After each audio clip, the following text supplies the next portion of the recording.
Ja seuraavaksi täällä Yle Vihapuhe-kanavalla on vuorossa rakentava keskusteluohjelma Humma Forum. Ulkomaalaishevosiin kriittisesti suhtautuvaa keskustelua vetää studiossa toimittaja Jussi Jorvo Ahtaja. Hyvää iltaa kaikki hevosten ystävät ja tervetuloa Humma Forum-ohjelmaan keskustelemaan asiallisen neutraalisti siitä, ovatko kaikki suomalaisen yhteiskunnan ongelmat ulkomaisten hevosten syytä. Ja ensimmäinen kiihkottoman tasapuolinen soittaja on makkaratehtailija Juhani Suoli Orimattilasta. Terve vaan. Terve, terve. Mikäs teidän arvovapaa näkemyksenne on tähän asiaan?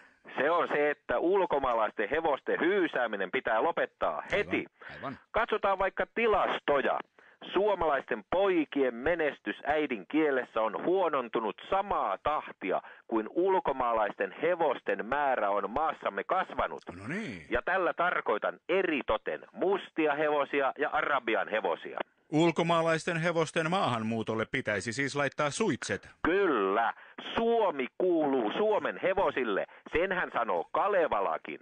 No niin, siinä tuli objektiivista tekstiä, jota punavihreiden tuontihevosten hyysääjien on vaikea myöntää. Seuraava asiallinen puheenvuoro tänne Humma Forum-ohjelmaan tulee Oripohjasta. Hyvää päivää, liimatehtaan vuoropäällikkö Asser Dahl. Mistäs teillä hevosenkenkä puristaa?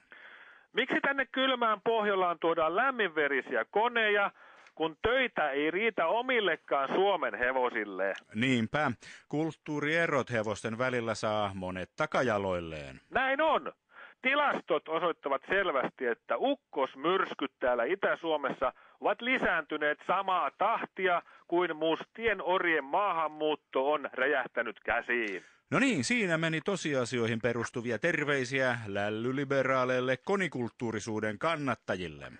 Täällä makkaratehtailija Juhani Suoli, mutta nyt soitan kiihkottoman puolueettomalla nimimerkillä Meetwurstin maistaja Kamara Lund Kaakinmaalta. Terve! Mukava saada uusia soittajia ja mielipiteitä tänne Humma Forum-ohjelmaan.